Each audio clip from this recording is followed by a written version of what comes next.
स्वारगेट अत्याचार प्रकरणामधील आरोपीच्या वकिलावर हल्ला झालाय। वाजिद खान बिडकर यांनी असं म्हटलेलं आहे। वकील साहिल डोंगरे यांच्यावर हल्ला झाल्याचा आरोप आहे।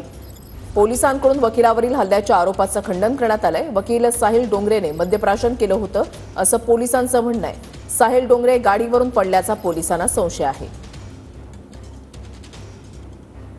साहिल डोंगरे काल यांच्यावर जीव घेणा हल्ला झाला। त्यांना गाडीमध्ये उचलून काही अज्ञात इस्मांनी नेलं, त्यानंतर त्यांना मारहाण करून दिवे घाटात फेकून देण्यात आले। मग त्या व्यक्तीने कसाबसा आपला जीव वाचवत तो सध्या ॲडमिट आहे, ससून हॉस्पिटलमध्ये ॲडमिट आहे। सत्य कारण खरं कारण अद्यापही समोर आलेलं नाही आहे।